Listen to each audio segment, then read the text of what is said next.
While the Mavericks were supposed to take the next step, Luka Doncic isn't happy. Sometimes I don't feel it's me, just being out there. I used to have really fun, smiling on court, but it's just been so frustrating. Oh, this isn't good. In fact, he's angry and looks defeated. Not as defeated as the Mavericks were when they lost to the 4th worst team in the NBA, Hornets, in back-to-back games, with former Maverick Dennis Smith Jr. talking his talk. Boy, ain't no way, boy. You know, Luka's really good friend that the Mavericks got rid of. And while the Mavericks have seemingly become even worse after adding Kyrie, the issue goes much deeper than one trade. Yeah, the Mavericks are currently the 11th seed in the West, below 500, despite Luka averaging 33 points, 8.6 rebounds, and 8.1 assists. Luka would be the highest scoring player to miss the playoffs in NBA history. The Mavs started the season 28-26 before adding Kyrie. The trade kinda looked like a success at first. Kyrie led them to 3 straight wins, while Luka sat out with a heel issue.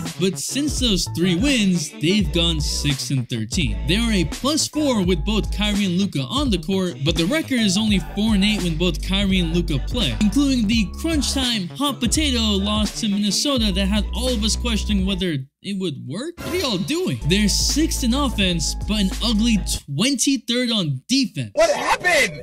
There's a whole lot of my turn, your turn basketball, with Kyrie just standing in the corner and role players going from aggressive and confident when Luka is out to ball watching and confusion. Luka is sad every postgame, and there's no positive energy on the court. And that's because Jason Kidd ain't figuring out shit. Instead of calling the Mavs dog shit, call yourself that first, man. Cause Luka and Kyrie haven't meshed on the court at all, and that's your job. And if you're liking the content, subscribe, because over 75% of you aren't. Trying to hit 1 mil in 2023 and just want to have important discussions with y'all, plus 2 important videos coming next week. Kyrie is looking even more miserable on the Mavs than he did on the Nets. I didn't even think that was possible. Help me! Now, Luka said that there are things going outside of basketball, not sure exactly what's going on, but at the minimum, we can easily see the frustration in the on-the-court activities. Like, what about Luka realizing that the Bucks knew their play in the last possession of a 1-point game and the coaching staff did nothing? Based on NBA coaches, they just had the worst offseason in the NBA. But what if I told you the issues started much earlier than that? Because we're really gonna expose the Mavericks and another player causing a lot of issues. What is up, dudes, that's Ballers Players? It's your boy MJ. Of course, the media started blaming Kyrie Irving like it's second nature at this point. Kendrick Perkins took Kyrie's comments out of context. Kyrie called the Western Conference playoff situation and the Mavericks position in it a cluster. But Perkins said, did Kyrie just call the Mavericks a clusterfuck? No, he did not. But sure, get your takes off. When the trade was made, everyone had visions of LeBron and Kyrie 2.0, pick and rolling teams to death. Maybe because of the lack of familiarity and playing time together, the Mavs just don't run P&R that much, but when they do, it's devastating. They've run 37 pick and rolls between Luka and Kyrie, and in the 24 with Luka as a ball handler, they're scoring an absurd 1.625 points per possession. In the 13 with Kyrie as the ball handler, they've scored 1.5 points per possession. The pick and roll should be their bread and butter, but Jason Kidd would rather continue to run ISOs. Before this season, the Mavericks were ranked the 8th best team in the NBA. Even without their all-star, the Mavericks added Christian Wood in the offseason, and paired with Luka, that was apparently supposed to be enough for the Mavericks. This lineup is supposed to go far? Jason Kidd in the beginning of the season said that they're going to be a bigger team. But how was that supposed to solve their biggest issue? This all relies heavily on Luka. Christian Wood is not necessarily a shot creator nor a low post-up dominating player, and Jason Kidd brought him off the bench. Makes sense. Again, putting a lot on Luka's shoulders. And I get it, you could say Luka is only 23 years old. The team hasn't had enough time to build around him. But Luka's been averaging 28 points since his 2nd season. By 2020, Luka had already hit game winners in the playoffs and averaged a near triple-double. He's already a 4-time All-Star, which means the Mavericks have had 3 years to put a lineup around him and came up with this?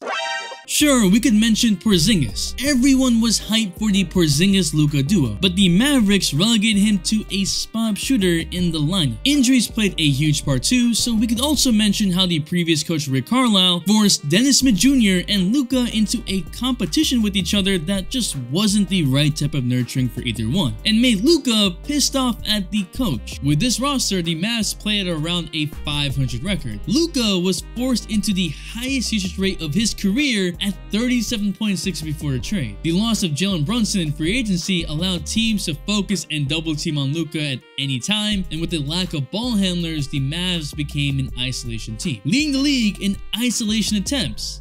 Dinwiddie was forced to be more of a playmaker, which sort of hurt their scoring, and they walked the ball up the court and played at the second slowest pace in the league. No freebies. They were last in transition opportunities, last in fast break points, last in rebound percentage, and last in scoring in the paint. You might think it's effort issues, but it's because the offense was solely based on Luka. Look at Dorian Finney-Smith, Reggie Bullock, even Maxi Kleber. These guys are hustling, fighting hard. But oh yeah, the Mavericks trade Dorian Finney-Smith, their best defender, right after Luka said he would want to finish his career with them. So you trade a player that Luka really liked. Stop making Luka sad. Luka is literally putting up insane numbers, and I'm trying to use Luka and SoRare, the channel sponsor. And I'm excited to announce the winner of the $100 NBA Store gift card in my limited contender league, Tech 13. And that could be you this week, because SoRare is giving away playoff tickets. You get 20 free common cards when you sign up, and with those cards you make lineups and enter competitions. And now if you enter my league and the limited contender, SoRare is about to give away 2 playoff tickets to the winner in game week 48. Yeah, just for our community. I've set different lineups. I had to use Westbrook here because he's on one right now. This picture goes hard. In my common lineup, I'm using Embiid and Anthony Simons because Dame is shut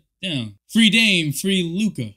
So if you want to compete against me, join my league with the link, no cap on participants, with prizes on the line. And if you buy 5 cards in the marketplace, you'll get 1 free limited card on me using the link in the description. So go check it out. It's free, fun, and you can get playoff tickets. But even before a trade, the defense this season took a big step back from the year before, going from 7th to 24th. The Mavs relied on a fine balance of defense and shooting from wings like Reggie Bullock and Finney-Smith, but they still didn't have any rim protection. JaVale McGee has only played 38 games this season, on and off dealing with injury. Without DFS, now perimeter players are doing whatever they want. They're forced to go with an offensive heavy lineup, leaving them with no interior defense to keep up, no rim protection, no shot blocking. The Mavericks are wasting Doncic's prime like the Cavs did with LeBron in the 2000s.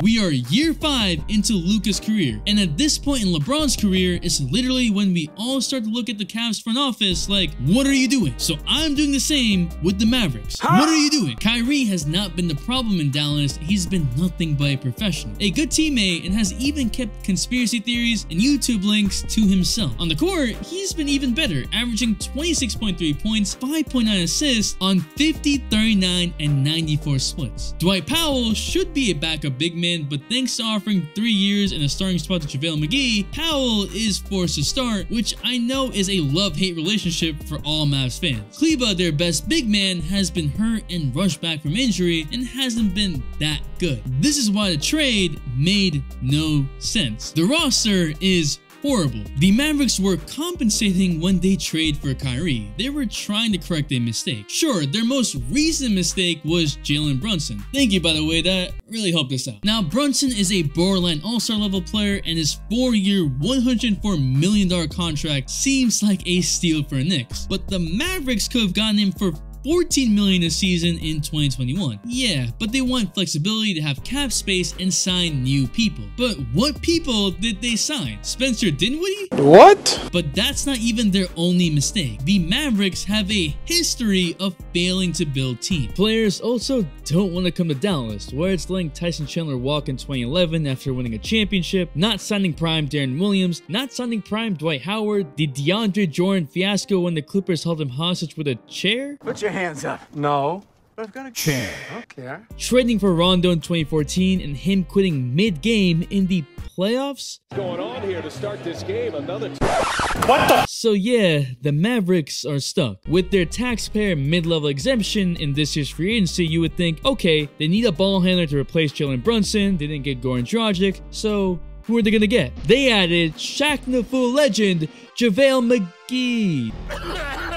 McGee signed a 3-year, $17 million deal to be the starting center? Starting? I am perplexed. The Mavs' issues are less about Kyrie and more about what they gave away to get him. On top of what was already a thin roster, they took a Western Conference Finals team and turned their second, third, and fourth best players into Kyrie Irving in a free agency year. It was a desperation move that was more about pleasing Luka in the short term than about winning, but they're not even doing that. Kyrie's contract ends this season, and he's never once stated that he would re-sign. And even if he did, history in Boston might tell us something different. In fact, Kyrie has been one of the most unpredictable players in NBA history. Kyrie recently said that this trade was for the long term and that they can't be a championship team overnight. And while I agree with the latter, this trade was a gamble, hoping the Mavericks would go far enough this season, but relied on Jason Kidd's ability to design an offense very quickly. However, even before this trade, Kidd has been unable to do that in his entire coaching career.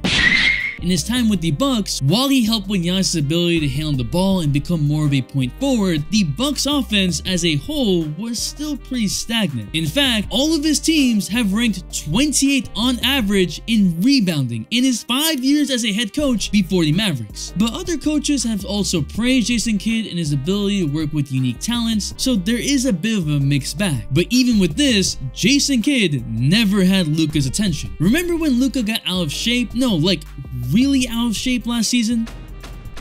What's up with the hell? Jason Kidd tried to tell Luka to lose weight, but he said that it goes in one ear and out the other. But when Reggie Miller called Luka out on it, Luka acknowledged it, lost a lot of weight, and told Miller understood. Kidd thanked Reggie, but why was no one able to get through Luka? This isn't to say that Luka isn't at fault. Like I've said before, if you're the best player on your team, you have a choice on being a leader, especially if there's no other voice in the locker room. But complaining constantly, looking dejected, all of that is gonna trickle down to your other teammates. You're the leader and your body language matters. Luka Doncic's contract is signed through 2026. Technically, the Mavericks have a lot more time to keep making more and more mistakes. But with how Stars and Ben Simmons have set precedent, trade requests happen even with 4 years left on a contract. Teams don't have to oblige, but with how much the Mavericks depend on Luka, if he's not happy, this team is going nowhere.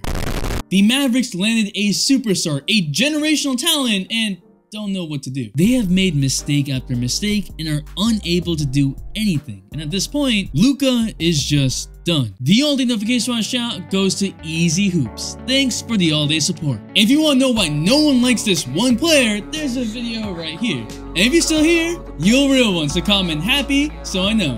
It's your boy MJ. We out and we vibe.